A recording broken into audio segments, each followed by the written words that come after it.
ಎಲ್ರಿಗೂ ನಮಸ್ಕಾರಗಳು. ನನ್ನ ಹೆಸರು ಜಗದೀಶ್ ಅಬಿ. ಅರ್ಥಶಾಸ್ತ್ರ ವಿಷಯದ ಸಹಾಯಕ ಪ್ರಾಧ್ಯಾಪಕನಾಗಿ ಸರ್ಕಾರಿ ಪ್ರಥಮ ದರ್ಜೆ ಕಾಲೇಜು ನಂಜನಗೂಡಿನಲ್ಲಿ ಕರ್ತವ್ಯವನ್ನು ನಿರ್ವಹಿಸ್ತಾ ಇದ್ದೇನೆ. ಪ್ರೀತಿಯ ವಿದ್ಯಾರ್ಥಿ ಮಿತ್ರರೇ, ತಮ್ಮೆಲ್ಲರಿಗೂ ಕೂಡ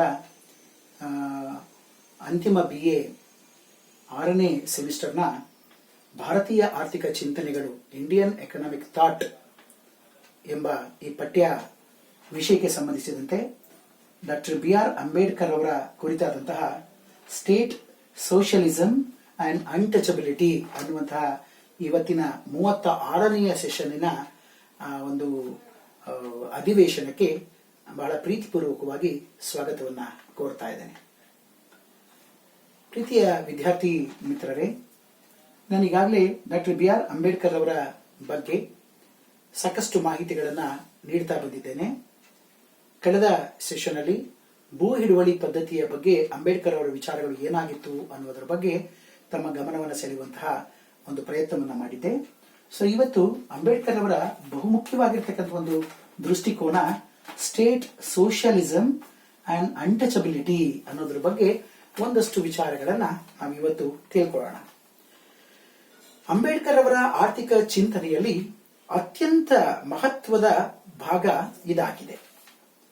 ಅವರ ಸರ್ಕಾರಿ ಸಮಾಜವಾದ, ಇದನ್ನ ಸ್ಟೇಟ್ ಸೋಷಿಯಲಿಸಂ ಅಂತ ಕರಿತೇವೆ.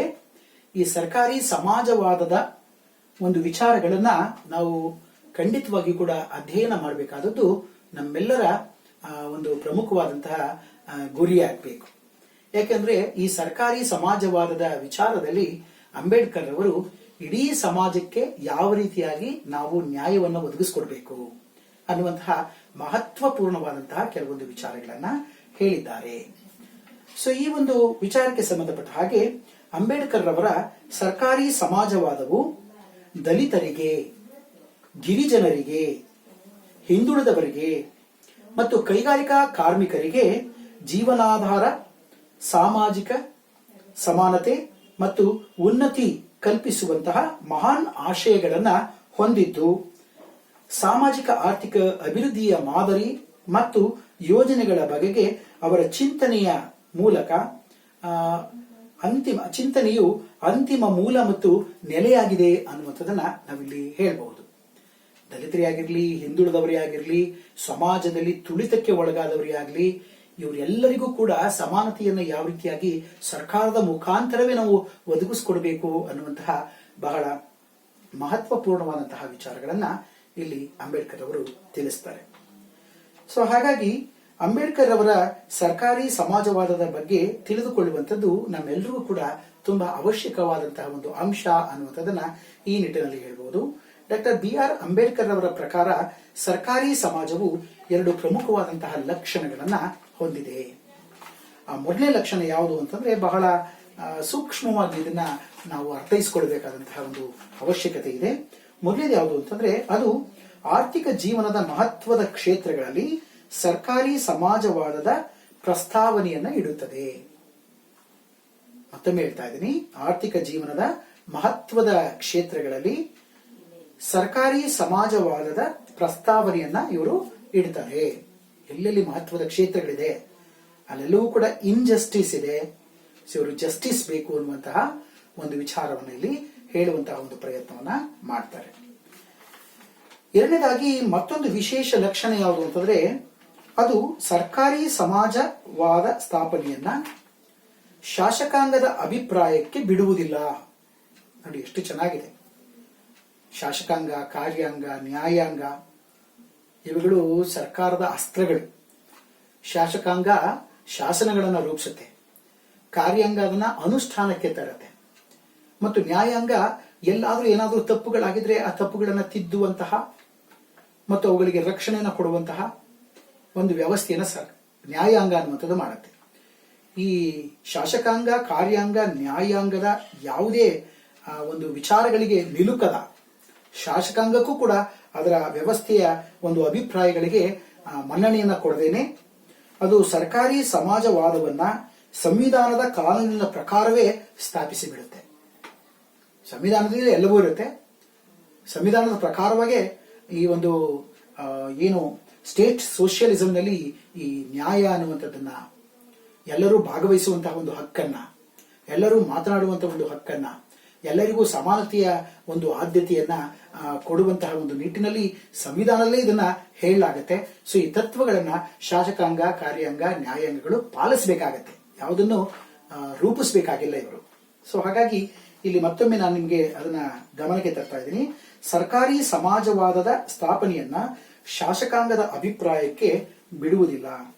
ಅದು ಸರ್ಕಾರಿ ಸಮಾಜವಾದವನ್ನ ಸಂವಿಧಾನದ ಕಾನೂನಿನ ಪ್ರಕಾರ ಸ್ಥಾಪಿಸುತ್ತದೆ ಮತ್ತು ತನ್ಮೂಲಕ ಕಾರ್ಯಾಂಗ ಮತ್ತು ಶಾಸಕಾಂಗದ ಯಾವುದೇ ಕಾಯ್ದೆಯ ಅನ್ವಯ ಇವುಗಳನ್ನು ಬದಲಾಯಿಸಲು ಸಾಧ್ಯವೇ ಇಲ್ಲದಂತೆ ಮಾಡಲಾಗುವುದು. ಏನು ಜನರಿಗೆ ಸಮಾನತೆಯನ್ನು ಕೊಡುವಂತಹ ನಿಟ್ಟಿನಲ್ಲಿ ಸಂವಿಧಾನ ಏನೆಲ್ಲ ಒಳಿತುಗಳನ್ನ ಮಾಡೋದಕ್ಕೆ ಹೋಗಿದೆಯೋ ಅದೆಲ್ಲವನ್ನ ಯಾರೂ ಕೂಡ ಬದಲಾವಣೆ ಮಾಡಕ್ಕಾಗದಿರುವಂತಹ ಒಂದು ರೀತಿಯಲ್ಲಿ ಸಂವಿಧಾನದ ಒಂದು ಅಡಿಯಲ್ಲಿ ಪ್ರತಿಷ್ಠಾಪಿಸುವಂತಹ ಒಂದು ದೊಡ್ಡ ಕೆಲಸವನ್ನ ಈ ಒಂದು ಸ್ಟೇಟ್ ಸೋಷಿಯಲಿಸಂನಲ್ಲಿ ಡಾಕ್ಟರ್ BR ಅಂಬೇಡ್ಕರ್ ಅವರು ಮಾಡಿದ್ದಾರೆ ಮತ್ತು ಮಾಡ್ತಾರೆ ಅವತ್ತಿನ ಕಾಲಕ್ಕೆ ಅನ್ನುವಂಥದ್ದನ್ನ ಇಲ್ಲಿ ನಾವು ಹೇಳ್ಕೊಳ್ಬಹುದು. ಅಂಬೇಡ್ಕರ್ ಅವರ ಸರ್ಕಾರಿ ಸಮಾಜವಾದದ ಬಗೆಗಿನ ಅಭಿಪ್ರಾಯಗಳು ಸಮುದಾಯದ ಜೀವನಕ್ಕೆ, ನಾವಿದನ್ನ ಏನು ಸಮುದಾಯದ ಜೀವನಕ್ಕೆ ಬಹಳ ಹತ್ತಿರವಾಗಿದ್ದವು ಅನ್ನುವಂಥದ್ದನ್ನ ಹೇಳ್ತೇವೆ. ಇದನ್ನ ಕಲೆಕ್ಟಿವಿಟಿಸಂ ಅಂತ ನಾವು ಇದನ್ನ ಕರಿತೇವೆ. ಡಾಕ್ಟರ್ ಅಂಬೇಡ್ಕರ್ ಅವರ ಸಮಾಜವಾದದ ಲಕ್ಷಣಗಳು ಯಾವ್ಯಾವುದು ಅನ್ನುವಂಥದ್ದನ್ನ ನಾವು ತಿಳ್ಕೊಳ್ಳುವಂತ ಒಂದು ಪ್ರಯತ್ನವನ್ನ ಮಾಡೋಣ. ಸೊ ಅದರಲ್ಲಿ ಮೊದಲನೇದು ಯಾವುದು ಅಂತಂದ್ರೆ ಸಮಾಜವಾದದ ಅಂಬೇಡ್ಕರ್ ಅವರು ಕಂಡಂತಹ ಒಂದು ಪ್ರಮುಖವಾದಂತಹ ಲಕ್ಷಣಗಳು ಯಾವ್ಯಾವುದು ಅಂತ ಹೇಳ್ಕೊಳ್ಳೋದಾದ್ರೆ, ಮೊದಲನೇದು ಅಸ್ತಿತ್ವದಲ್ಲಿರುವ ರಾಜಕೀಯ, ಸಾಮಾಜಿಕ, ಆರ್ಥಿಕ ವ್ಯವಸ್ಥೆಯನ್ನು ಅನ್ಯಾಯಯುತವಾದುದೆಂದು ತಿರಸ್ಕರಿಸುವುದು. ಬಹಳ ಚೆನ್ನಾಗಿದೆ. ಅವತ್ತಿನ ಹಿಂದೂ ಸಮಾಜ, ಬ್ರಿಟಿಷ್ ಸರ್ಕಾರ ಇಡೀ ಸಮಾಜದ ಅವ್ಯವಸ್ಥೆಯನ್ನ ಉಂಟು ಮಾಡಿತ್ತು ಅನ್ನುವಂಥದ್ದು ಅಂಬೇಡ್ಕರ್ ಅವರ ಸುದೀರ್ಘ ಹೋರಾಟದ ಬದುಕಿನಲ್ಲಿ ಅವರು ಕಂಡುಕೊಂಡಂತಹ ಪ್ರಮುಖವಾದಂತಹ ಒಂದು ಸತ್ಯ.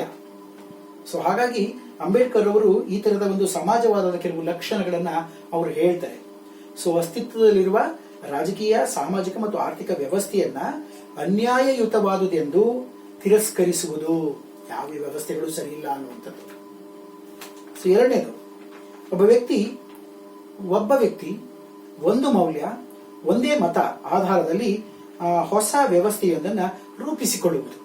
ನಾವೆಲ್ಲ ಇವತ್ತಿನ ದಿನ ಇದನ್ನ ಭಾರತದ ಪ್ರತಿಯೊಬ್ಬ ಪ್ರಜೆನೂ ಕೂಡ ಒಪ್ಕೊಂಡಿರ್ತಕ್ಕಂಥದ್ದು. ಒಬ್ಬರಿಗೆ ಒಂದೇ ಮತದಾನದ ಅವಕಾಶ ಇರುವಂಥದ್ದು. ಅವನು ಪ್ರಧಾನಮಂತ್ರಿ ಆಗಿರ್ಲಿ, ಅಥವಾ ಈ ದೇಶದ ರಾಷ್ಟ್ರಪತಿ ಆಗಿರ್ಲಿ, ಅಥವಾ ಈ ದೇಶದ ಪೌರ ಕಾರ್ಮಿಕನಾಗಿರ್ಲಿ, ಎಲ್ರಿಗೂ ಕೂಡ ಈ ಕಾನ್ಸ್ಟಿಟ್ಯೂಷನ್ ಅನ್ನುವಂಥದ್ದು ಒಂದೇ ಒಂದು ಮತದಾನದ ಹಕ್ಕನ್ನ ಕೊಟ್ಟಿರ್ತಕ್ಕಂಥದ್ದು ನಮ್ಮ ಸಂವಿಧಾನದ ಒಂದು ಶ್ರೇಷ್ಠತೆಯನ್ನ ಇದು ಹೇಳುತ್ತೆ. ಡಾಕ್ಟರ್ BR ಅಂಬೇಡ್ಕರ್ ಅವರ ದೂರದೃಷ್ಟಿತ್ವವನ್ನ ಇದು ಸಾರಿ ಹೇಳುತ್ತೆ. ನನ್ನ ಹತ್ರ 1,000 ಕೋಟಿ ಹಣ ಇದೆ ಅಂತ ಹೇಳ್ಕೊಂಡವನಿಗೂ ಕೂಡ ಒಂದೇ ಮತದ ಹಕ್ಕು, ಅವನು ಭಿಕ್ಷುಕನಾಗಿ ಕೆಲಸ ಮಾಡತಕ್ಕಂಥವನಿಗೂ ಕೂಡ ಒಂದೇ ಮತದಾನದ ಹಕ್ಕನ್ನ ಕೊಟ್ಟಿರ್ತಕ್ಕಂಥದ್ದು ನಮ್ಮ ಸಂವಿಧಾನದ ಒಂದು ಶ್ರೇಷ್ಠತೆ ಅನ್ನುವಂಥದ್ದನ್ನ ಇಲ್ಲಿ ಹೇಳಬಹುದು. ನೀವೆಲ್ಲ ಚುನಾವಣಾ ಸಂದರ್ಭಗಳಲ್ಲಿ ಕಾಣ್ತೀರಾ, ಎಂತ ಅಗರ್ಭ ಶ್ರೀಮಂತನೂ ಕೂಡ ಕಡು ಬಡವರ ಮನೆಗೆ ತನ್ನ ಒಂದು ಓಟಿಗೋಸ್ಕರ ಅಲ್ದಾಡ್ತಾ ಇರ್ತಾನೆ. That is the beauty of the constitution of India ಅಂತ ಹೇಳಿದ್ರೆ ತಪ್ಪಾಗ್ಲಿಕ್ಕಿಲ್ಲ. ಸೊ ಹಾಗಾಗಿ ಇದನ್ನ ರೂಪಿಸಬೇಕು, ಒಬ್ಬ ವ್ಯಕ್ತಿ ಒಂದು ಮೌಲ್ಯ, ಒಂದೇ ಮತ ಅನ್ನುವಂಥದ್ದನ್ನ ರೂಪಿಸಬೇಕು ಅನ್ನುವಂಥದ್ದು ಅಂಬೇಡ್ಕರ್ ಅವರ ಮತ್ತೊಂದು ಪ್ರಮುಖವಾದಂತಹ ಒಂದು ವಿಚಾರ. ಸೊ ಇದಾದ್ಮೇಲೆ ಮೂರನೇದು ಯಾವುದು ಅಂತಂದ್ರೆ, ಈ ಉದ್ದೇಶವನ್ನ ಸರ್ಕಾರಿ ಸಮಾಜವಾದ ಮತ್ತು ಸಂಸಾಧನಿಕ ಅಥವಾ ಸಂವಿಧಾನಿಕ ಒಂದು ಪ್ರಜಾಪ್ರಭುತ್ವದ ಮೂಲಕ ಇದನ್ನ ಸಾಧಿಸಬಹುದು ಅನ್ನುವಂಥದ್ದು. ಸೊ ಸಂವಿಧಾನಿಕ ಒಂದು ಮೂಲದ ಮೂಲಕ ಇದನ್ನ ಸಾಧಿಸಬಹುದು ಅನ್ನುವಂಥದ್ದು.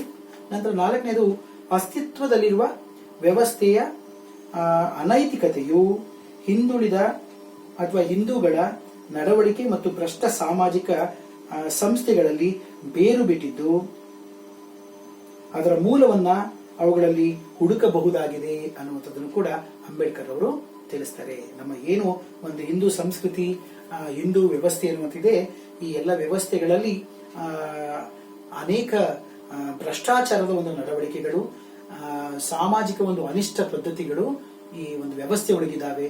ಇದನ್ನು ಬಹಳ ಸುಲಭವಾಗಿ ಹುಡುಕಬಹುದು ಅನ್ನುವಂಥ ಮಾತುಗಳನ್ನು ಕೂಡ ಹೇಳ್ತಾರೆ.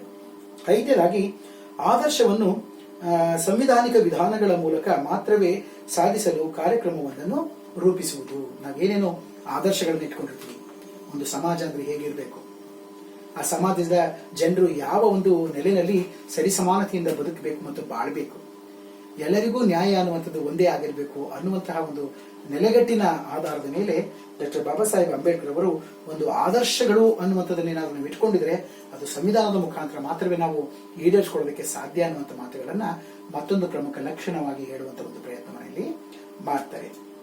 ಮತ್ತೆ ಸಾಮಾಜಿಕ ಐಕ್ಯ ಹಾಗೂ ಪ್ರಗತಿಯನ್ನ ಸಾಧಿಸಲು ಸಾಮಾಜಿಕ ಪ್ರಜಾಪ್ರಭುತ್ವವನ್ನ ಸ್ಥಾಪಿಸಲು ಕ್ರಾಂತಿಕಾರಿ ಮನೋಭಾವನೆಯನ್ನು ತಾಳುವುದು. ಏನೋ ಹೇಳ್ತಾರೆ, ಬಹಳ ಮುಖ್ಯವಾದದ್ದು ಏನು ಅಂತಂದ್ರೆ, ನಾವು ಮಂತ್ರಕ್ಕೆ ಮಾವಿನಕಾಯಿ ಉದ್ರಲ್ಲ ಅಂತಾರಲ್ಲ, ಹಾಗೆ ನಾವು ಇಲ್ಲಿ ಒಂದಷ್ಟು ಕ್ರಾಂತಿಕಾರಿ ಮನೋಭಾವನೆಗಳನ್ನ ತಾಳಿದ್ರೆ ಮಾತ್ರ ಸಮತಾವಾದದ ಒಂದು ಹುಟ್ಟನ್ನ ನಾವು ಕಂಡುಕೊಳ್ಳೋದಕ್ಕೆ ಸಾಧ್ಯ, ಅಥವಾ ಸಮಾನತೆಯ ಒಂದು ನೆರಳಿನಲ್ಲಿ ಬದುಕೋದಕ್ಕೆ ನಾವು ಸಾಧ್ಯ ಅನ್ನುವಂಥ ಮಾತುಗಳನ್ನ ಅವತ್ತಿನ ಕಾಲಕ್ಕೆ ಅಂಬೇಡ್ಕರ್ ಅವರು ಕೂಡ ತಿಳಿಸ್ತಾರೆ. ಭಾರತೀಯ ಸಮಾಜದ ಆರ್ಥಿಕ ನವ ನಿರ್ಮಾಣ ಕಾರ್ಯದ ಬಗೆಗೆ ಅಂಬೇಡ್ಕರ್ ಅವರು ಪ್ರತಿಪಾದಿಸಿರುವ ಅಂಶಗಳು ಅವರ ಸರ್ಕಾರಿ ಸಮಾಜವಾದದ ಆಧಾರ ಸ್ತಂಭಗಳಾಗಿವೆ ಅನ್ನುವಂಥದ್ದನ್ನ ನಾವಿಲ್ಲಿ ಹೇಳ್ಬಹುದಾಗಿದೆ. ಸೊ ಅಂಬೇಡ್ಕರ್ ಅವರು ಸಮಾಜವಾದಿಯಾಗಿದ್ದರು ಮತ್ತು ಸರ್ಕಾರಿ ಸಮಾಜವಾದದ ಉಗ್ರ ಪ್ರತಿಪಾದಕರಾಗಿದ್ದರು ಅನ್ನೋದರಲ್ಲಿ ಯಾವುದೇ ರೀತಿಯ ಒಂದು ಅನುಮಾನಗಳೇ ಇಲ್ಲ. ಪ್ರಮುಖ ಕೈಗಾರಿಕೆಗಳನ್ನ ರಾಷ್ಟ್ರೀಕರಣ ಮಾಡಬೇಕು ಅನ್ನುವಂಥದ್ದು. ಪ್ರೀತಿಯ ವಿದ್ಯಾರ್ಥಿ ಮಿತ್ರರೇ, ರಾಷ್ಟ್ರೀಕರಣವನ್ನ ನಾವು ಇಂಗ್ಲಿಷ್ ನಲ್ಲಿ ನ್ಯಾಷನಲೈಸೇಷನ್ ಅಂತ ಕರೀತೇವೆ. ಅಂದ್ರೆ ಸರ್ಕಾರವೇ ಅದರ ಸ್ವಾಮ್ಯವನ್ನ ಹೊಂದಿರತಕ್ಕಂಥದ್ದು ಅಂತ. ಒಂದು ವೇಳೆ ಕೆಲವೊಂದು ಪ್ರಮುಖ ಕೈಗಾರಿಕೆಗಳ ಸ್ವಾಮ್ಯವನ್ನ ಖಾಸಗಿ ವ್ಯಕ್ತಿಗಳಿಗೆ ಕೊಟ್ಟಿದ್ದೆ ಆದ್ರೆ ಈ ಖಾಸಗಿ ವ್ಯಕ್ತಿಗಳು ಸ್ವಜನ ಪಕ್ಷಪಾತವನ್ನ ಮೆರೀತಕ್ಕಂತಹ ಮತ್ತು ಲಾಭವನ್ನ ಪ್ರಮುಖವಾದಂತಹ ಒಂದು ಅಸ್ತ್ರವನ್ನಾಗಿ ಬಳಸಿಕೊಂಡು ಸೇವಾ ಮನೋಭಾವನೆಯನ್ನ ಕಿಂಚಿತ್ತೂ ಕೂಡ ಪ್ರದರ್ಶಿಸದ ಒಂದು ಕೆಲಸಗಳನ್ನ ಮಾಡ್ತಾರೆ ಅನ್ನುವಂತ ಒಂದು ಕಾರಣಕ್ಕೆ ರಾಷ್ಟ್ರೀಕರಣವನ್ನ ಮಾಡಬೇಕು ಅನ್ನುವಂತಹ ಒಂದು ವಿಚಾರವನ್ನ ಅಂಬೇಡ್ಕರ್ ಅವರು ಆವತ್ತಿನ ಕಾಲಕ್ಕೆ ಹೇಳ್ತಾರೆ. ಸೊ ಹಾಗೆಯೇ ಜಮೀನಿನ ಸರ್ಕಾರಿ ಒಡೆತನ, ಏನು ಜಮೀನುಗಳಿದ್ದಾವೆ, ಘನೀಕರಣವನ್ನ ಹೊಂದಿರತಕ್ಕಂತಹ ಭೂಮಿ, ಅದರ ಒಡೆತನ ಸರ್ಕಾರಕ್ಕೆ ಸೇರಲ್ಪಡಬೇಕು ಮತ್ತು ಸಾಮೂಹಿಕ ಬೇಸಾಯದ ಬಗೆಗೆ ಅಂಬೇಡ್ಕರ್ ಅವರು ತಮ್ಮ ಒಲವನ್ನ ತೋರಿಸಿದರು. ಕೋಆಪರೇಟಿವ್ ಫಾರ್ಮಿಂಗ್, ಕೋಆಪರೇಟಿವ್ ಅಗ್ರಿಕಲ್ಚರ್, ಇದ್ರ ಬಗ್ಗೆ ಡಾಕ್ಟರ್ ಬಿ ಆರ್ ಅಂಬೇಡ್ಕರ್ ಅವರು ತಮ್ಮ ಒಲವನ್ನ ವ್ಯಕ್ತಪಡಿಸಿದ್ರು ಅನ್ನುವಂಥದ್ದನ್ನ ನಾವಿಲ್ಲಿ ಹೇಳ್ಬಹುದು. ವಿಮಾ ಮಾಧ್ಯಮಗಳು ಮತ್ತು ಸರ್ಕಾರವೇ ಏಕಸ್ವಾಮ್ಯ ಹೊಂದಿರಬೇಕೆಂದು ಅವರು ಸಲಹೆಯನ್ನ ಮಾಡಿದರು. ಏನು ಇವತ್ತು ಇನ್ಶೂರೆನ್ಸ್ ಅಂತ ಇದೆ, ಆ ಇನ್ಶೂರೆನ್ಸ್ ಅನ್ನು ಕೂಡ ಸರ್ಕಾರವೇ ಹೊಂದಿರಬೇಕು, ಸರ್ಕಾರವೇ ಎಲ್ಲ ರೈತರಿಗೆ ವಿಮೆಯನ್ನ ಮಾಡಿಸಿರ್ಬೇಕು ಅನ್ನುವಂಥ ಮಾತುಗಳನ್ನು ಕೂಡ ಇವರು ಹೇಳ್ತಾರೆ. ಸೊ ಹಾಗಾಗಿ ಸರ್ಕಾರಿ ಸಮಾಜವಾದ ಅಂಬೇಡ್ಕರ್ ಅವರ ಒಂದು ಭಾವನೆ ಹೇಗಿತ್ತಪ್ಪ ಅಂತಂದ್ರೆ, ಮಾರ್ಕ್ಸ್ ಮತ್ತು ಬೌದ್ಧ ಮತದ ಸಮ್ಮಿಳನದ ಫಲವಾಗಿ ಅದು ಅದ್ವಿತೀಯವಾದಂತಹ ಒಂದು ರಾಜಕೀಯ ತತ್ವವನ್ನ ಆಧರಿಸಿದೆ ಎಂಬುದಾಗಿ ಅಂಬೇಡ್ಕರ್ ಅವರು ತಿಳಿಸ್ತಾರೆ. ಇಲ್ಲಿ ಬೌದ್ಧ ಅಥವಾ ಬುದ್ಧ ಅನ್ನುವಂಥವನು ಬಹಳ ಸಾಂಪ್ರದಾಯಿಕ ವಿಚಾರಗಳನ್ನ ಹೇಳ್ಕೊಂಡು ಬಂದವನು, ಮಾರ್ಕ್ಸ್ ಅನ್ನುವಂಥವನು ಬಹಳ ಆಧುನಿಕ ವಿಚಾರಗಳನ್ನ ಹೇಳ್ಕೊಂಡು ಬಂದವನು. ಇವರಿಬ್ಬರು ಕೂಡ ಒಬ್ಬ ಪೂರ್ವ ಆದರೆ ಮತ್ತೊಬ್ಬ ಪಶ್ಚಿಮ, ಅವರಿಬ್ಬರ ವಿಚಾರಗಳನ್ನು ಕೂಡ ಇಲ್ಲಿ ಸಮ್ಮಿಳಿತವಾಗಿ ನಾವು ಕಂಡುಕೊಂಡಿದ್ದೆ ಆದ್ರೆ ಒಂದು ಆದರ್ಶಪ್ರಾಯವಾದಂತಹ ಒಂದು ಸ್ಟೇಟ್ ಸೋಷಿಯಲಿಸಮ್ ಅನ್ನ ನಾವು ಕಂಡುಕೊಳ್ಬಹುದು ಅನ್ನುವಂಥ ದಿಕ್ಕಿನಲ್ಲಿ ಅಂಬೇಡ್ಕರ್ ಅವರು ತಮ್ಮ ವಿಚಾರಗಳನ್ನ ಹೇಳುವಂತ ಒಂದು ಪ್ರಯತ್ನವನ್ನ ಮಾಡ್ತಾರೆ. ಸೊ ಈ ಒಂದು ಸ್ಟೇಟ್ ಸೋಷಿಯಲಿಸಂ ಬಗ್ಗೆ ನಿಮಗೆ ಸಾಕಷ್ಟು ಮಾಹಿತಿಯನ್ನ ತಿಳಿಸಿಕೊಟ್ಟ ನಂತರದಲ್ಲಿ ಇಲ್ಲಿ ಮತ್ತೊಂದು ಅಂಶ ಅಸ್ಪೃಶ್ಯತೆ ಅಥವಾ ಅನ್ಟಚಬಿಲಿಟಿ. ಇದ್ರ ಬಗ್ಗೆ ಅಂಬೇಡ್ಕರ್ ಅವರ ಕೆಲವು ನಿಲುವುಗಳನ್ನ, ಅವರ ಅನುಭವಗಳನ್ನ ನಾವೀಗ ಕೇಳ್ಕೊಳ್ಳೋಣ. ಸೊ ಅಂಬೇಡ್ಕರ್ ಅವರು ಒಂದು ಮಹಾರ್ ಅನ್ನುವಂತಹ ಕೀಳು ಜಾತಿಯಲ್ಲಿ ಹುಟ್ಟಿದವರು ಅನ್ನುವಂತಹ ಒಂದು ನಿಂದನೆಗೆ ಅವತ್ತಿನ ದಿನದಲ್ಲಿ ಈ ವೈದಿಕ ಸಮಾಜದಿಂದ ಗುರುತಿಸಲ್ಪಡ್ತಾರೆ. ಬಹಳ ಕಷ್ಟದ ಬದುಕನ್ನ ಅಂಬೇಡ್ಕರ್ ಅವರು ತಮ್ಮ ಬಾಲ್ಯದ ಜೀವನಗಳಲ್ಲಿ ಅವರು ಕಳೀತಾರೆ. ಅಸ್ಪೃಶ್ಯತೆಯ ನಿವಾರಣೆಗೆ ಬಹಳ ಅವಿರತವಾಗಿ ಹೋರಾಟವನ್ನ ಮಾಡೋದಕ್ಕೆ ಅವರು ತಮ್ಮ ಬಾಲ್ಯ ಜೀವನದಲ್ಲಿ ಕಂಡಂತಹ ಅತ್ಯಂತ ಕೆಟ್ಟ ಪರಿಸ್ಥಿತಿಗಳೇ ಕಾರಣ ಅಂತ ಹೇಳಿದ್ರೆ ಖಂಡಿತವಾಗಿ ಕೂಡ ತಪ್ಪಾಗಲಿಕ್ಕಿಲ್ಲ. ಅವರು ತಮ್ಮ ಬಾಲ್ಯ ಜೀವನದಲ್ಲಿ ಸವರ್ಣೀಯರಿಂದ ಹಲವು ರೀತಿಯ ಜಾತಿಗೆ ಸಂಬಂಧಿಸಿದಂತಹ ಕಿರುಕುಳಗಳಿಗೆ ಒಳಗಾಗ್ತಾರೆ. ಅವರ ಹೇರ್ಸ್ ಅನ್ನ ಯಾರೋ ಒಬ್ಬ ಬಾರ್ಬರ್ ಕಟ್ ಮಾಡ್ಲಿಕ್ಕೆ ಇವನೊಬ್ಬ ದಲಿತ ಅನ್ನುವಂಥದ್ದು ಗೊತ್ತಾಗ್ತಾ ಇದ್ದಂಗೆನೆ ಅವನನ್ನ ತನ್ನ ಒಂದು ಒಂದು ಶಾಪ್ ಇಂದ ಹೊರಗಡೆ ಆಗ್ತಕ್ಕಂತಹ ಮತ್ತು ಬಹಳಷ್ಟು ದಿನಗಳವರೆಗೆ ಅವರ ದೊಡ್ಡಕ್ಕ ಅಂಬೇಡ್ಕರ್ ಅವರ ಒಂದು ಕೂದಲನ್ನ ಕತ್ತರಿಸುವಂತಹ ಒಂದು ಕೆಲಸವನ್ನ ಮಾಡ್ತಾ ಇರ್ತಾರೆ. ಸಮಾಜದಲ್ಲಿ ನಾವೆಲ್ಲರೂ ಏಕಪ್ರಕಾರವಾಗಿ ಹುಟ್ಟಿದ್ದೇವೆ, ಆದರೆ ಸಮಾನತೆ ಅನ್ನುವಂಥದ್ದು ಇಲ್ಲ. ಯಾಕೆ ಈ ಒಂದು ಭೇದ ಅನ್ನುವಂಥದ್ದು ಅಂಬೇಡ್ಕರ್ ಅವರಿಗೆ ಕಾಡದಂತ ಒಂದು ದೊಡ್ಡ ಪ್ರಶ್ನೆ. ಕೋಟಿ ಕೋಟಿ ಜನರಲ್ಲೂ ಕೂಡ ಈ ಪ್ರಶ್ನೆ ಇವತ್ತು ಉದ್ಭವಿಸಿದೆ. ಅವತ್ತು ಈ ಒಂದು ಜಾತೀಯತೆ ಅನ್ನುವಂಥದ್ದು ಎಷ್ಟು ದೊಡ್ಡ ಪ್ರಮಾಣದಲ್ಲಿತ್ತು, ಅನ್ಟಚಬಿಲಿಟಿ ಅನ್ನುವಂಥದ್ದು ಎಷ್ಟು ದೊಡ್ಡ ಪ್ರಮಾಣದಲ್ಲಿತ್ತು ಅಂತಂದ್ರೆ ಹೇಳಲಿಕ್ಕೆ ಅಸಾಧ್ಯ. ಬಟ್ ಇವತ್ತು ಸಂವಿಧಾನದ ಮುಖಾಂತರ ಅನ್ಟಚಬಿಲಿಟಿ ಆಕ್ಟ್ಗಳು ಹೊರಗಡೆ ಬಂದಿದ್ದಾರೆ. ಯಾರಾದ್ರೂ ಜಾತಿ ಮತದ ಒಂದು ಆಧಾರದ ಮೇಲೆ ಏನಾದ್ರೂ ಬೇರೆಯವರನ್ನ ಕೀಳಾಗಿ ಕಂಡಿದ್ದೆ ಆದ್ರೆ ಅಂತವರಿಗೆ ಸಂವಿಧಾನದ ಕೆಲವೊಂದು ಸೆಕ್ಷನ್ಗಳ ಮುಖಾಂತರ ಅವರಿಗೆ ಇವತ್ತು ಶಿಕ್ಷೆಯನ್ನು ನೀಡಲಾಗುತ್ತೆ, ಅವ್ರನ್ನ ಜೈಲಿಗೆ ಕಳಿಸಬಹುದಂತ ಎಲ್ಲ ಕಾನೂನುಗಳು ಕೂಡ ಇವತ್ತು ಇದಾವೆ. ಮನುಷ್ಯರನ್ನಾಗಿ ನೋಡುವಂತದನ್ನ ಕಲ್ತ್ಕೊಳ್ಳಿ ಅನ್ನುವಂತಹ ಒಂದು ಧೀರೋದತ್ತವಾದಂತಹ ಮಾತುಗಳನ್ನ ಅಂಬೇಡ್ಕರ್ ಅವರು ಆವತ್ತಿನ ಕಾಲಕ್ಕೆ ನುಡಿತಾರೆ. ಸೊ ವಿದ್ಯಾರ್ಥಿ ಜೀವನದಲ್ಲಿ ತಮ್ಮ ಸಹಪಾಠಿಗಳಿಂದ ಉಪಾಧ್ಯಾಯರಿಂದಲೂ ಕೂಡ ಅವರು ಬಹಳ ತಾತ್ಸಾರಕ್ಕೆ ಈ ಜಾತಿಯ ಕಾರಣಕ್ಕೆ ಒಳಗಾಗಿರ್ತಾರೆ. ವಿದ್ಯಾರ್ಥಿ ದೆಸೆಯಲ್ಲೂ ಕೂಡ ಒಮ್ಮೆ ಅವರು ಲಂಡನ್ನಿಂದ ಬಂದ ನಂತರದಲ್ಲಿ ಯಾವುದೋ ಒಂದು ಒಬ್ಬ ಅಧಿಕಾರಿಯಾಗಿರ್ತಾರೆ. ಅಧಿಕಾರಿಯಾಗಿದ್ದು ಊಟಕ್ಕೆ ಅಂತ ಒಂದು ಕೋಣೆಗೆ ಹೋದಾಗ ಅಲ್ಲಿರ್ತಕ್ಕಂತಹ ಕೆಲವು ಸವರ್ಣೀಯರೆಲ್ಲ ಏನೋ ಬರಸಿಡಿಲು ಬಂದ್ಬಿಡ್ತೇನೋ ಅನ್ನುವಂತಹ ರೀತಿಯಲ್ಲಿ ತಮ್ಮ ಊಟದ ಬಾಕ್ಸ್ಗಳನ್ನೆಲ್ಲ ಚೆಲ್ಲಿಕೊಂಡು ಹೊರ ಓಡಿದ್ದನ್ನ ನೋಡಿದಂತಹ ಅಂಬೇಡ್ಕರ್ ಎಂತಹ ಅನಿಷ್ಟ ಪದ್ಧತಿಯಲ್ಲಿ ನಾವಿದ್ದೇವೆ ಅನ್ನುವಂಥದ್ದನ್ನ ಅವರು ತಮ್ಮ ಲೇಖನಗಳಲ್ಲಿ ಹೇಳ್ಕೊಳ್ತಾರೆ. ಕೊನೆಯದಾಗಿ ಅಂಬೇಡ್ಕರ್ ಅವರು ಈ ಕಾರಣಕ್ಕೆ ಬಹುಶಃ ನಾನು ಹಿಂದುವಾಗಿ ಹುಟ್ಟಿದ್ದೇನೆ, ಹಿಂದುವಾಗಿ ಸಾಯಲಾರೆ ಅನ್ನುವಂತಹ ಒಂದು ಪಣವನ್ನ ತೊಟ್ಟು ಅವರು 1956ರಲ್ಲಿ ತಮ್ಮ ಅಸಂಖ್ಯಾತ ಬೆಂಬಲಿಗರ ಜೊತೆಯಲ್ಲಿ ಸೇರಿಕೊಂಡು ನಾಗಪುರದಲ್ಲಿ ಬೌದ್ಧ ಧರ್ಮಕ್ಕೆ ಸೇರ್ಪಡೆಯಾಗ್ತಾರೆ ಮತ್ತು ಅದೇ ವರ್ಷದಲ್ಲಿ ಅವರು ನಮ್ಮನ್ನೆಲ್ಲ ತ್ಯಜಿಸ್ತಾರೆ, ಇಹಲೋಕವನ್ನು ತ್ಯಜಿಸಿ ಹೋಗ್ತಾರೆ. ನುಡಿದಂತೆ ನಡೆದಂತಹ ಮಹಾನ್ ವ್ಯಕ್ತಿ ಡಾಕ್ಟರ್ ಬಿ ಆರ್ ಅಂಬೇಡ್ಕರ್ ಅವರು. ಅವ್ರಿಗಾದಂತಹ ಅವಮರ್ಯಾದೆಗಳು ಒಂದಲ್ಲ ಎರಡಲ್ಲ, ಅದನ್ನ ಅನುಭವಿಸಿದವನಿಗೆ ಮಾತ್ರ ಆ ವಿಚಾರ ಗೊತ್ತಿರುತ್ತೆ. ಒಂದು ಮಾತಿದೆ, ಬಸವಣ್ಣ ಅವರು ಹೇಳುವಂತ ಮಾತು, ನೊಂದವರ ನೋವ ನೋಯದವರೆಂತೂ ಬಲ್ಲರು, ನೊಂದವರ ನೋವ ನೋಯದವರೆಂತೂ ಬಲ್ಲರು. ಕೀಳರಿಮೆ, ಜಾತಿಯ ನಿಂದನೆ, ಬೇರೆಯವರಿಂದ ತುಳಿತಕ್ಕೆ ಒಳಗಾದಂತಹ ಎಲ್ಲ ಕೋಟಿ ಕೋಟಿ ಜನರ ಎಲ್ಲ ನೋವುಗಳನ್ನ ಅವರು ಮಾತ್ರ ಕಂಡುಕೊಳ್ಳೋದಕ್ಕೆ ಸಾಧ್ಯ. ಅದಕ್ಕೆ ಪರಿಹಾರವನ್ನು ಕೂಡ ನೀವೇ ಕಂಡುಕೊಳ್ಬೇಕು ಅನ್ನುವಂತ ಒಂದು ಮಾತುಗಳನ್ನ ಅಂಬೇಡ್ಕರ್ ಅವರು ಹೇಳ್ತಾರೆ. ಅಸ್ಪೃಶ್ಯತೆ ಅನ್ನುವಂತಹ ಒಂದು ಕಾರಣಕ್ಕೆ ಅವರಿಗೆ ಸಂಸ್ಕೃತ ಭಾಷೆಯನ್ನು ಕೂಡ ಕಲಿಯೋದಕ್ಕೆ ಅವತ್ತಿನ ಕಾಲಕ್ಕೆ ಅವಕಾಶವನ್ನ ಮಾಡಿಕೊಡೋದಿಲ್ಲ ಅನ್ನುವಂಥದ್ದು ಮತ್ತೊಂದು ವಿಚಾರ.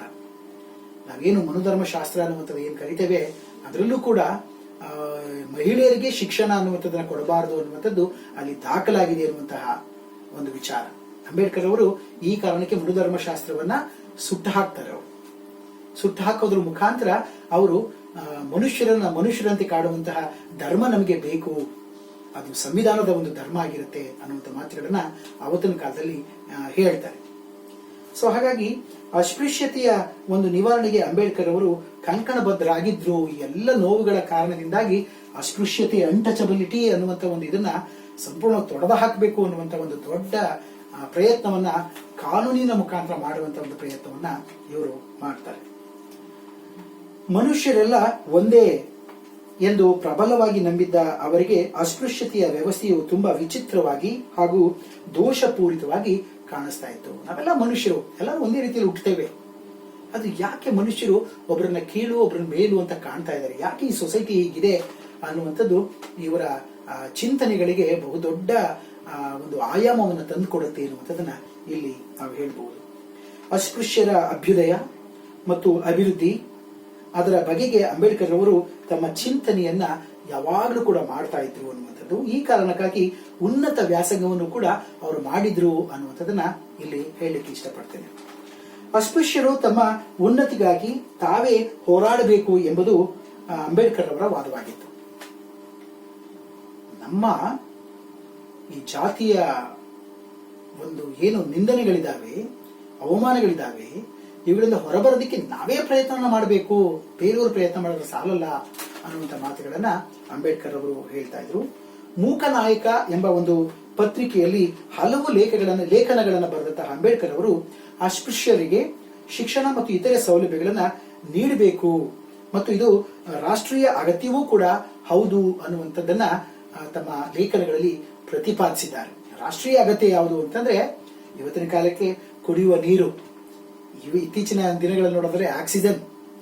ಆದ್ರೆ ಅಂಬೇಡ್ಕರ್ ಅವರು ಹೇಳ್ತಕ್ಕಂಥದ್ದು ದಲಿತರಿಗೆ ಶಿಕ್ಷಣ ಮತ್ತು ಮೂಲಭೂತ ಸೌಕರ್ಯಗಳನ್ನ ಒದಗಿಸ್ಕೊಡ್ಬೇಕು, ಇದು ರಾಷ್ಟ್ರೀಯ ಅಗತ್ಯ ಅನ್ನುವಂಥದ್ದನ್ನ ಅವತ್ತಿನ ಕಾಲಕ್ಕೆ ಅವರ ಮಾತುಗಳಲ್ಲಿ ಅವರು ಹೇಳ್ತಾರೆ. ಸೊ ಹಾಗೇನೆ ಅಜ್ಞಾನ ಮತ್ತು ದಟ್ಟ ದಾರಿದ್ರ್ಯದಿಂದ ಅಸ್ಪೃಶ್ಯರನ್ನ ಮುಕ್ತಗೊಳಿಸಲು ಎಲ್ಲಾ ಪ್ರಯತ್ನಗಳನ್ನು ಕೂಡ ಮಾಡಬೇಕು ಎಂಬುದಾಗಿ ಅವರು ತಮ್ಮ ವಿಚಾರಗಳಲ್ಲಿ ಸರ್ಕಾರಕ್ಕೆ ಆಗಾಗ್ಗೆ ಕುಟುಕುವಂತಹ ಒಂದು ಕೆಲಸವನ್ನು ಕೂಡ ಮಾಡ್ತಾರೆ. ಅಸ್ಪೃಶ್ಯರ ಉದ್ಧಾರ ಅಸ್ಪೃಶ್ಯರಿಂದಲೇ ಆಗಬೇಕು, ಬೇರೆ ಯಾರು ಕೂಡ ಅಸ್ಪೃಶ್ಯರ ಉದ್ಧಾರವನ್ನ ಮಾಡಲಿಕ್ಕೆ ಸಾಧ್ಯ ಇಲ್ಲ. ಅಸ್ಪೃಶ್ಯರ ಉದ್ಧಾರ ಅಸ್ಪೃಶ್ಯರಿಂದಲೇ ಆಗಬೇಕು. ಪರಿಶ್ರಮದಿಂದ ನೀವು ಮೇಲೇರಬಹುದು, ಉನ್ನತಿಯನ್ನು ಕಾಣಬಹುದು. ದುರವಸ್ಥೆಯಲ್ಲಿ ಕೊರಗಿ ಇರುವುದಕ್ಕಿಂತ ಸಾಯುವುದೇ ಮೇಲು. ಅಯ್ಯೋ ನಾನು ಈಗ ಉಟ್ಬಿಟ್ಟಿದ್ದೀನಿ, ಅಯ್ಯೋ ನಾನು ಹೀಗಿದ್ದೀನಿ, ಅಯ್ಯೋ ನನಗೆ ಬಡತನ ಇದೆ, ಇದರೆಲ್ಲ ಕೊರಗೋದ್ರ ಬದಲು ನೀವು ಸಾಯೋದು ಮೇಲು. ಅದಕ್ಕೆ ಬದಲಾಗಿ ಸ್ವಾಭಿಮಾನಿಗಳಾಗಿ ನೀವು ಮೇಲ್ ಬರುವಂತಹ ಒಂದು ಪ್ರಯತ್ನವನ್ನ ಮಾಡಿ ಶಿಕ್ಷಣವನ್ನ ಪಡ್ಕೊಳ್ಳಿ. ಶಿಕ್ಷಣವನ್ನ ಪಡೆದಂತಹ ನೀವು, ಅದನ್ನೇ ಹೇಳೋದು, ಶಿಕ್ಷಣ ಎಂಬುದು ಹುಲಿಯ ಹಾಲಿದ್ದಂತೆ, ಅದನ್ನ ಕುಡಿದವನು ಗರ್ಜಿಸಲೇಬೇಕು ಅನ್ನುವಂಥ ಮಾತುಗಳನ್ನ ಬಾಬಾ ಸಾಹೇಬ್ ಅಂಬೇಡ್ಕರ್ ಅವರು ಹೇಳ್ತಾರೆ. ಸೊ ಹಾಗಾಗಿ ನೀವು ಕೊರಗೋದಕ್ಕಿಂತ ಸಾಯೋದೇ ಮೇಲು. ನೀವು ದೇಶದಲ್ಲಿ ಹುಟ್ಟಿದ ಪ್ರಜೆಗಳೇ, ಎಲ್ಲರೂ ಇರುವಂತೆ ನಿಮಗೂ ಕೂಡ ಅನ್ನ, ಬಟ್ಟೆ, ಆಹಾರ ಸೌಲಭ್ಯಗಳು ಪಡೆಯುವ ಹಕ್ಕಿದೆ. ಎಲ್ಲರಂತೆ ನೀವು ಕೂಡ ಈ ದೇಶದ ಎಲ್ಲ ಸಂಪನ್ಮೂಲಗಳನ್ನು ಅನುಭವಿಸುವ ಎಲ್ಲ ಹಕ್ಕುಗಳು ಕೂಡ ನಿಮಗಿದೆ. ಇವುಗಳಿಗೋಸ್ಕರ ನೀವು ಯಾರನ್ನೂ ಕೂಡ ಬೇಡಬೇಕಾದಂತಹ ಅವಶ್ಯಕತೆ ಇಲ್ಲ ಎಂಬುದಾಗಿ ಅಂಬೇಡ್ಕರ್ ಅವರು ಹೇಳ್ತಾ, ನಿಮ್ಮ ಸ್ವ ಪ್ರಯತ್ನದಿಂದ ನೀವು ಇವೆಲ್ಲವನ್ನು ಕೂಡ ಪಡ್ಕೊಳ್ಬೇಕು, ಅದಕ್ಕಾಗಿ ನೀವು ವಿದ್ಯಾವಂತರಾಗಿ ಅನ್ನುವಂಥ ಮಾತುಗಳನ್ನ ಇವರು ಹೇಳ್ತಾರೆ. ಸೊ ಅದಕ್ಕೆ ಅಂಬೇಡ್ಕರ್ ಅವರು ಎಜುಕೇಟ್, ಆರ್ಗನೈಸ್, ದೆನ್ ಫೈಟ್ ಅಂತ ಹೇಳ್ತಾರೆ. ಶಿಕ್ಷಣ, ಸಂಘಟನೆ ಮತ್ತು ಹೋರಾಟ ಅಂಬೇಡ್ಕರ್ ಅವರ ಪ್ರಬಲ 3 ಅಸ್ತ್ರಗಳು. ಶಿಕ್ಷಣವನ್ನು ಪಡ್ಕೊಳ್ಬೇಕು, ಸಂಘಟಿತರಾಗಬೇಕು ಮತ್ತು ನಮ್ಮೆಲ್ಲ ಬೇಡಿಕೆಗಳನ್ನ ಈಡೇರಿಸಿಕೊಳ್ಳೋದಕ್ಕೆ ನೀವು ಹೋರಾಟವನ್ನ ಮಾಡುವಂತಹ ದಿಕ್ಕಿನಲ್ಲಿ ಈ ಸಮಾಜವನ್ನ ಉತ್ತಮ ರೀತಿಯಲ್ಲಿ ನಡೆಸಿಕೊಳ್ಳುವಂತಹ ಒಂದು ಪ್ರಯತ್ನವನ್ನ ಮಾಡಬೇಕು ಅನ್ನುವಂಥ ವಿಚಾರವನ್ನ ಅಂಬೇಡ್ಕರ್ ಅವರು ನಮಗೆ ತಿಳಿಸ್ತಾರೆ. ಇದೆಲ್ಲವನ್ನು ಕೂಡ ನಾವು ಸ್ವ ಪ್ರಯತ್ನದಿಂದ ಪಡ್ಕೊಳ್ಬೇಕು ಅನ್ನುವಂತಹ ಮಾತುಗಳನ್ನ ಅಂಬೇಡ್ಕರ್ ಅವರು ಹೇಳ್ತಾ, ಈ ಅಸ್ಪೃಶ್ಯತೆಯ ಬಗ್ಗೆ ಅಂಬೇಡ್ಕರ್ ಅವರು ಹಲವಾರು ವಿಚಾರಗಳನ್ನ ಬೋಧಿಸ್ತಾರೆ ಮತ್ತು ಹಲವಾರು ಲೇಖನಗಳನ್ನು ಇವರು ಪ್ರಕಟಿಸ್ತಾರೆ. ಇವೆಲ್ಲವನ್ನು ಪ್ರಕಟಿಸೋದ್ರ ಮುಖಾಂತರ ಸಾಕಷ್ಟು ದೊಡ್ಡ ಪ್ರಮಾಣದಲ್ಲಿ ಈ ಹಿಂದುಳಿದ ಎಲ್ಲ ವರ್ಗಗಳಿಗೆ, ದಲಿತರಿಗೆ, ದೀನ ದಲಿತರಿಗೆ, ಕಡು ಬಡವರಿಗೆ ಆಸರೆಯಾಗುವಂತಹ ಒಬ್ಬ ಮಹಾನ್ ವ್ಯಕ್ತಿಯಾಗಿ ನಮ್ಮ ಕಣ್ಮುಂದೆ ಅಂಬೇಡ್ಕರ್ ಅವರು ನಿಂತುಕೊಳ್ತಾರೆ ಅನ್ನುವಂಥದ್ದನ್ನ ಇಲ್ಲಿ ನಾವು ಹೇಳ್ಬಹುದು. ಸೊ ಹಾಗಾಗಿ ಅಂಬೇಡ್ಕರ್ ಅವರ ಈ ಸ್ಟೇಟ್ ಸೋಷಿಯಲಿಸಂ ಮತ್ತೆ ಅನ್ಟಚಬಿಲಿಟಿ ಅನ್ನುವ ಒಂದು ವಿಚಾರಗಳ ಬಗ್ಗೆ ಈ ಒಂದು 36ನೇ ಸೆಷನ್ ಅಲ್ಲಿ ನಿಮಗೆ ಸವಿಸ್ತಾರವಾಗಿ ತಿಳಿಸ್ಕೊಟ್ಟಿದ್ದೇನೆ.